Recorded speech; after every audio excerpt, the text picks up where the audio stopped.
Again, I'm Janine Hudson from University Communications at ECU. Just so you kind of know how we plan to operate today, we're going to have opening statements by Interim Chancellor Ron Mitchelson, then Director of Athletics John Gilbert will speak to you, and then we'll open it up to questions. What we're going to ask is you identify who you are, and then you state who your question is directed towards. You'll have your question and then a quick follow-up, and then we need to move on because we have a lot of participants today. And please keep yourself muted until it's your turn to ask a question. Chancellor Mitchelson, if you're ready.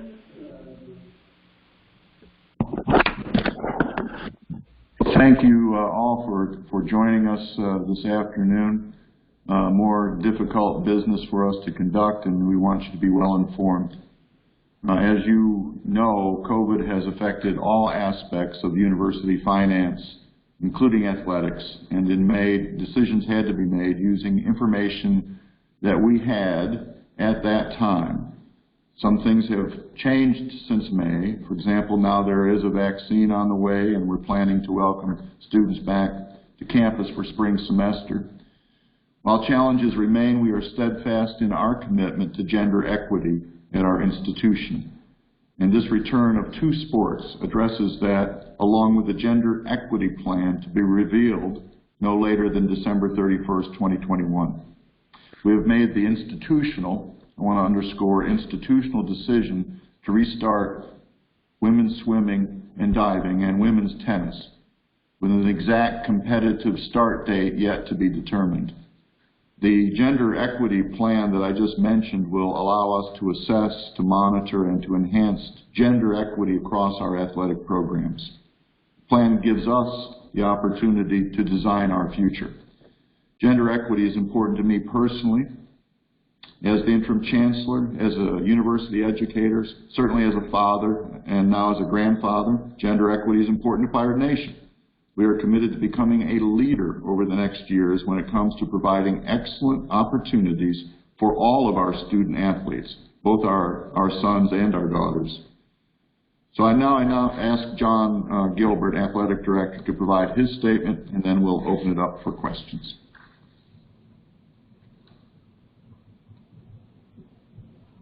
Thank you, Chancellor. Thanks to all of you for joining us on such short notice. Several factors led us to where we are today to announce the return of our women's swimming and diving and women's tennis teams. I approached the Chancellor and the Board of Trustees in May with multiple recommendations to stabilize our department financially, which included sport reductions, salary cuts, furloughs, and then other operational savings. As part of those recommendations, we had a plan to move forward over the next year to ensure our Title IX compliance. That plan has been accelerated and modified for various reasons. COVID created challenges for the timing and finances for some of those changes. The Chancellor and the Board were supportive then and are very supportive today. I feel like we're making the right decision with today's announcement. As I said in May, the decision to eliminate 4 sports was difficult and gut-wrenching. When we went through the process of eliminating the programs, we understood we needed to reconstitute the athletics department in terms of our sports programs and do so while facing significant budget restraints due to COVID and its uncertainties. But we remain committed to meeting all Title IX requirements despite the pandemic and its budgetary impact.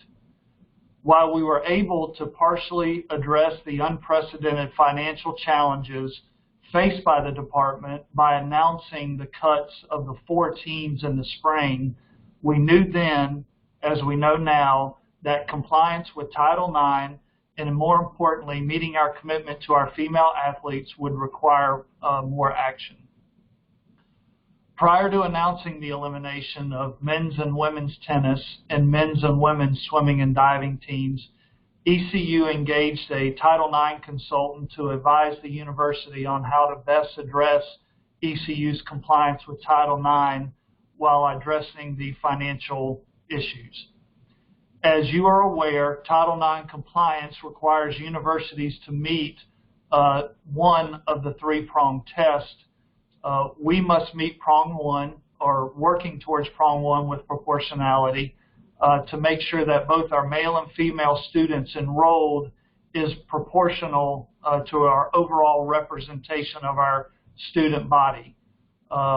We did have an increase in our enrollment, female undergraduate enrollment this fall.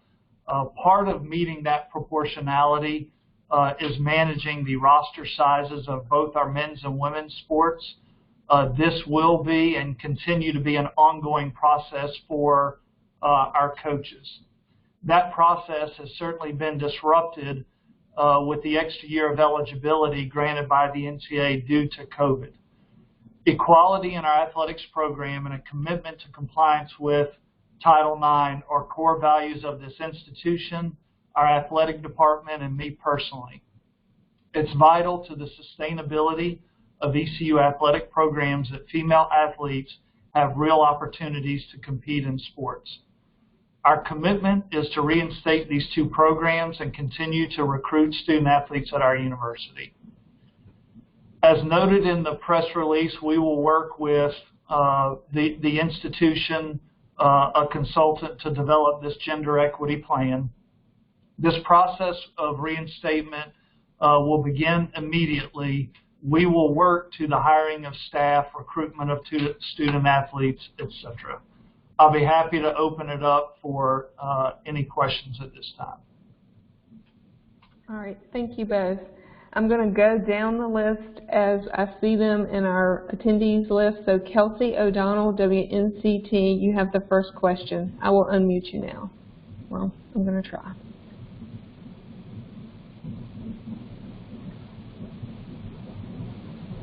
She will need to unmute herself. Kelsey, evidently you muted yourself, so you're going to have to unmute yourself.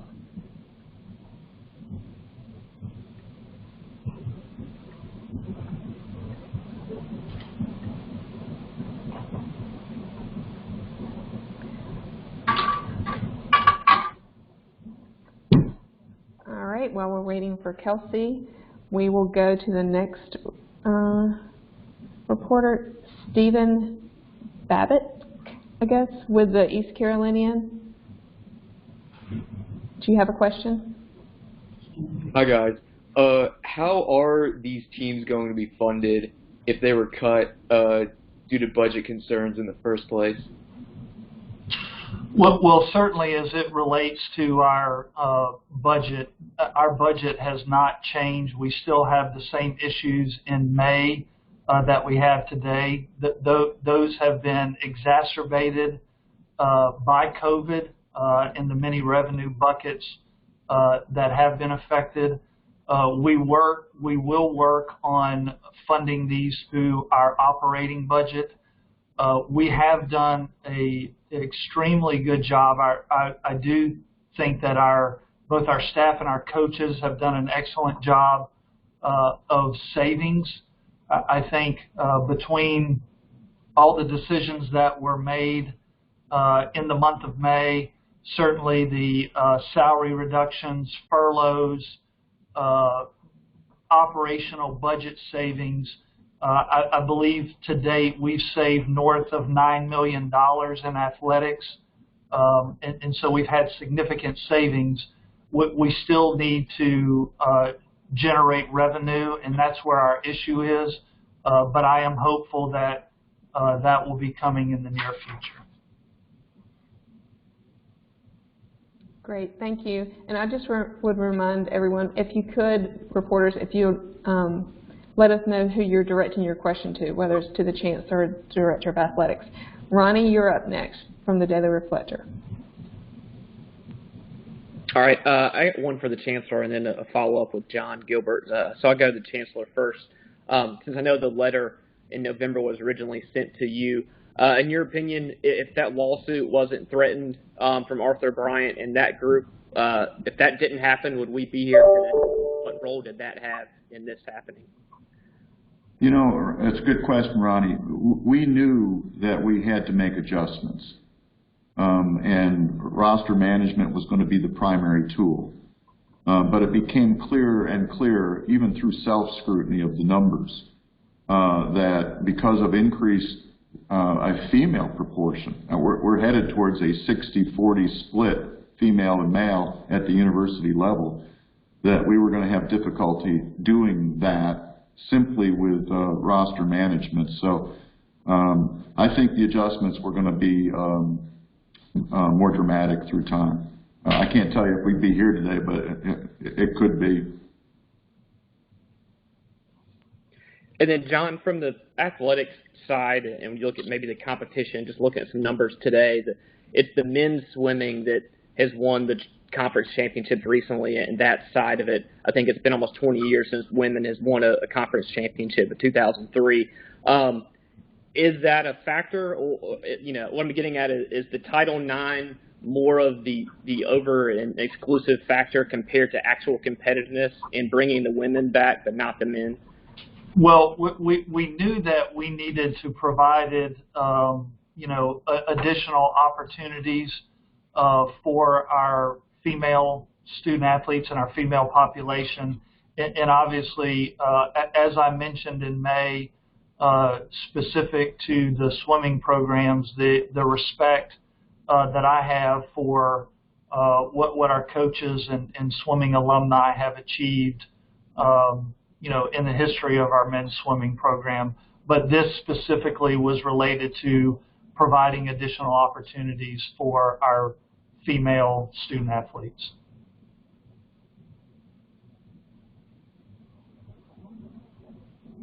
All right, thank you. WITN, Tyler Feldman. Hi, John. My first question, and I'm going to have a follow-up, is given the current state of college athletics, how were you and your athletics team unable to foresee the Title IX complications? You release the fact that you'll be paying the nearly $200,000 in legal fees, the university will, to those student athletes. I just find it hard to believe that an athletic department was unable to foresee these current complications with regard to Title IX and gender equality when it comes to college athletics. Well, Tyler, I think clearly you follow, as does most everyone on this call, follow intercollegiate athletics. And when you eliminate a sports program, certainly there is the threat or the possibility of litigation. And so that happens, has happened at multiple places. And as we discussed the direction of where we were going, we knew that was a possibility. And ultimately, back then, we made a decision, a business decision, based on where we were from a financial standpoint, while still trying to, stay compliant with Title IX and all of those obligations. And so we're going to continue to do that. Our plan certainly has been expedited and modified, and I do believe today was the right decision. Thanks, John. One quick follow-up. A big point when you guys made this decision back in May to cut the 4 programs was the $5 million upkeep of the swimming facility. How does it now financially make sense to bring back just one swimming program and not the men's as well, so you're having half the usage of that facility that was such a major financial burden? At least you guys made it seem that way when this decision was made back in May. So to clarify, Tyler, when we eliminated in May with all the reductions, we were at, I think it was $4.6 to $5 million in savings. We did not state that the aquatic center was $5 million, but we did clearly talk about the aquatic center.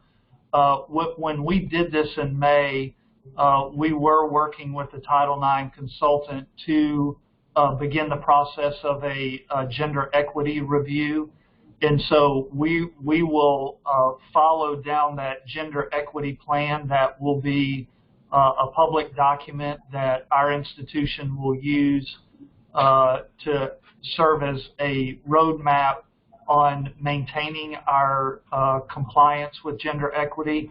That plan and review will be a total assessment of our operations, which would include facilities. And so once that plan is finalized, we'll sit down and review that and determine our path forward with our operations in total. Thanks, John. And if I could please have one more follow-up. So where does that leave then the possibility of a men's tennis or men's swimming and diving return? There are no plans to add any additional sports at this time. All right, thank you. We're moving on. Let's see. Next up is Jonathan Wagner, Stephen Igo, Hoist the Colors.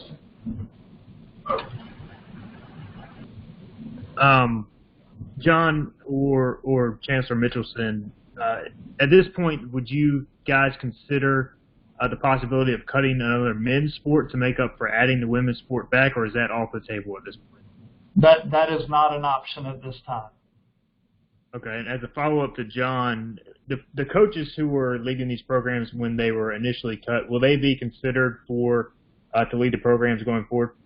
Well, I've started dialogue with them. I spoke with the swimming coach today. The tennis coach and I have communicated back and forth. We have not spoken directly. I think part of that reinstatement process, I want to sit down with them face to face. There is, when we did this in May, it was extremely difficult, but it was through no fault of theirs that we did this. So it was from a budgetary standpoint that we made that decision to go forward. And so I want to begin the process with them face to face. Certainly we have, or I have, some fence mending to do in that regard with them, and I want to make sure that I do that with them on a personal level.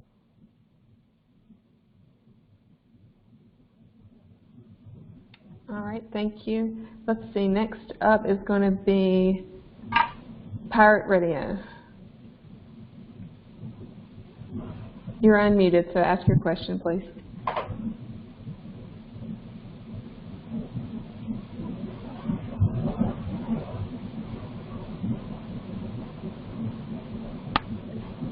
Hello? All right, if you're having problems, just put it in the chat and we'll come back to you. Let's see. Next up is Mike Topper from, it looks like Charter. Some of your name was cut off, I'm sorry. Let me see if I can unmute you.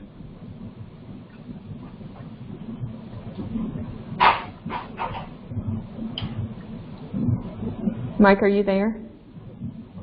They need to unmute themselves.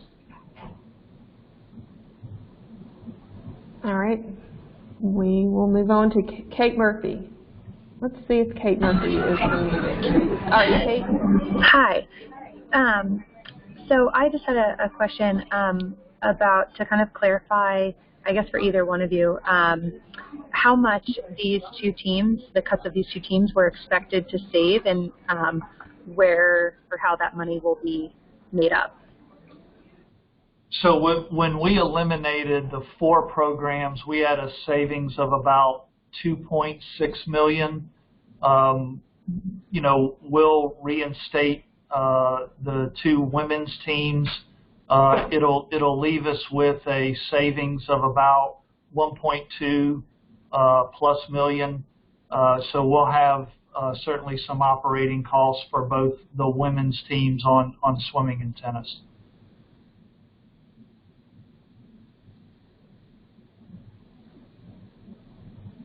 Okay, let's see. Next up is Brett. It looks like you're unmuted. Or, well. Back in May, yeah, this is for John. I don't know if you can hear me, but this is for John. Back in May when you announced the cuts, you also announced that the athletes that decided to remain at ECU, you would honor the scholarship. Do you have a feel for how many stayed, and will they be the basis for the teams that you build upon, and will they be able to come back? Yes. Currently I'm looking at my notes. We have one scholarship student athlete for swimming and diving and 3 walk-ons for women's tennis. We have 4 scholarship student athletes still on campus, and so we have reached out to them, and we'll be talking to them in short order to determine their their status on how they move forward.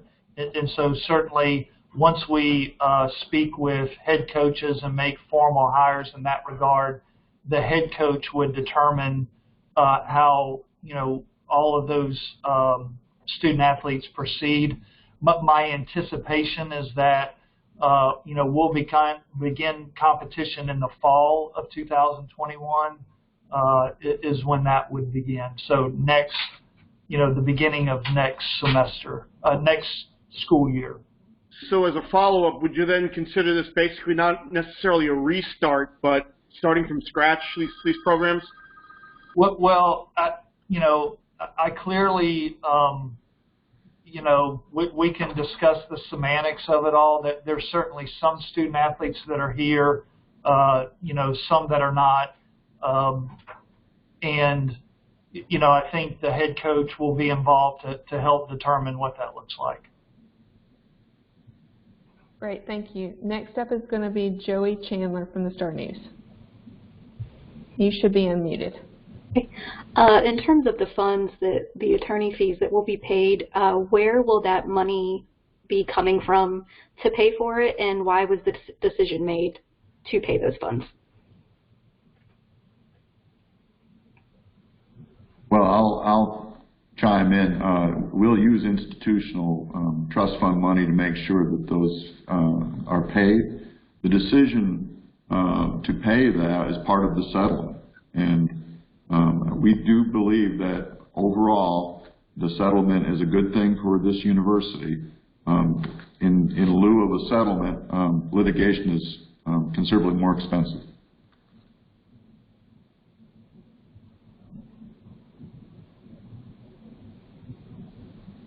All right, thank you. All right, we're going to go back. There's 2 pirate radios listed, so I'm going to try Glenn at Pirate Radio. You're unmuted. Do you have a question? No, I'm good. I'm good. All right. Thank you. All right, next up is going to be Patrick from IBX Media. Patrick, do you have a question? Dr. Mitchelson and John, good afternoon. A couple of questions here. John, was there any consideration of maybe to get compliant, whether they were real serious discussions or just initial discussions, to maybe look at some other female sports to get Title IX compliant? We had the discussion of multiple options. At the end of the day, we felt like reinstatement was the best option. It was mentioned or asked earlier about facilities, particularly tennis, is having to rent courts or rent space off of campus. Is that right now the plan to kind of continue as you had been operating previously with that program? Yes, our position has not changed since May, so we'll continue to work through that. But yes, that is our plan to use the same facilities we have previously been using. And my final thing for you, as far as the eligibility for any of the student athletes, how does that work? Is it just would be like missing a year for injury or whatever reason, and they sort of pick up where they left off? Yeah, we have our compliance office engaged with that, and we'll work with, once the 2 head coaches come on board, they'll work in conjunction with our compliance office to ensure that we want to make sure that there's no disruption, and we'll work with the NCAA on that. And just to confirm again, right now there's no discussions or no plan to cut any other sports at this time for budgetary relief? That is correct. There are no plans for that. Okay. Thank you all very much. All right. Thanks, everybody. I think I've